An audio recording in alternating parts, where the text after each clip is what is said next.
ప్రజలందరూ కూడా ఆరోగ్యవంతులుగా ఉండాలనే ఆలోచనతో జక్కపల్లి గూడూరు చెరువుని సమ్మర్ స్టోరేజ్ ట్యాంక్గా ఏర్పాటు చేసి దీన్ని 2 ఫేజులుగా మొదటి ఫేజ్ కింద జక్కపల్లి గూడూరు నుంచి బోగోలు విశ్వనాథరావుపేట వరకు అన్ని గ్రామాలను కలుపుకుంటూ 19,45,00,000 రూపాయలు. అదే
ట్యాంక్ కనిపించండి.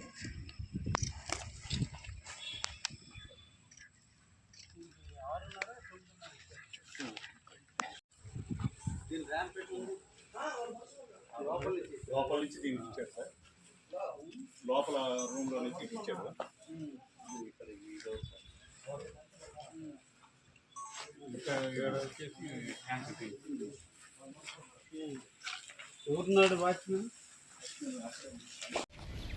ఈ రోజున బోగోలు మండలంలో ఉన్నటువంటి జక్కపల్లి గూడూరు గ్రామంలో రాష్ట్ర ముఖ్యమంత్రి వర్యులు శ్రీ నారా చంద్రబాబు గారు 2014-18 కాలంలో సిపిడబ్ల్యూ స్కీమ్ని మండలంలో నివసించేటువంటి ప్రజలందరూ కూడా ఒకే రకమైన నీళ్లు తాగాలి, గ్రామాల్లో ఉన్నటువంటి నీటిలో ఉండేటువంటి సమస్యలన్నీ అధిగమించి ప్రజలందరూ కూడా ఆరోగ్యవంతులుగా ఉండాలనే ఆలోచనతో జక్కపల్లి గూడూరు చెరువుని సమ్మర్ స్టోరేజ్ ట్యాంక్గా ఏర్పాటు చేసి దీన్ని 2 ఫేజులుగా మొదటి ఫేజ్ కింద జక్కపల్లి గూడూరు నుంచి బోగోలు విశ్వనాథరావుపేట వరకు అన్ని గ్రామాలను కలుపుకుంటూ 19,45,00,000 రూపాయలు. అదేవిధంగా నేషనల్ హైవే దాటిన తర్వాత సిఆర్పాలెం పంచాయతీ, జువల్దిని పంచాయతీలు అన్నింటినీ అనుసంధానం చేసుకుంటూ 16,45,00,000 రూపాయలు, దాదాపు 35 కోట్ల రూపాయలు మంజూరు చేసి దాన్ని 2019 నాటికే పూర్తి చేయడం జరిగింది.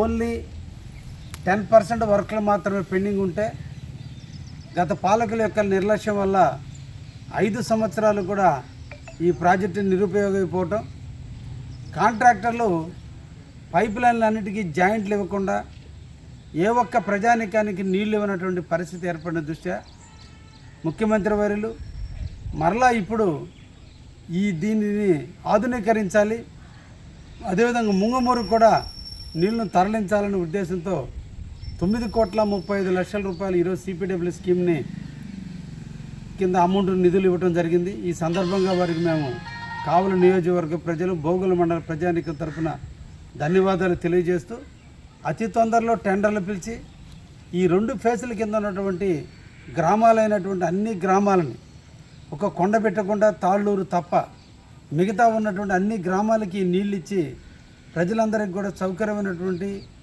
ఆరోగ్యకరమైనటువంటి మంచినీటిని అందించేటువంటి కార్యక్రమాన్ని బిగించేస్తామని కూడా ఈ సందర్భంగా తెలియజేస్తూ ఈ రోజున ఈ గ్రామానికి కార్యకర్తలు ఆలోచనల మేరకు ఇక్కడ విజిట్ చేయడం జరిగింది. తప్పకుండా దీన్ని అతి తొందరలోనే మన ముఖ్యమంత్రి గారి చేతుల మీదుగా దీన్ని ప్రారంభించి ప్రజలకి మంచినీటి సౌకర్యాన్ని ఏర్పాటు చేస్తామని సందర్భంగా తెలియజేస్తూ ఉన్నాం. అందరికీ ధన్యవాదాలు.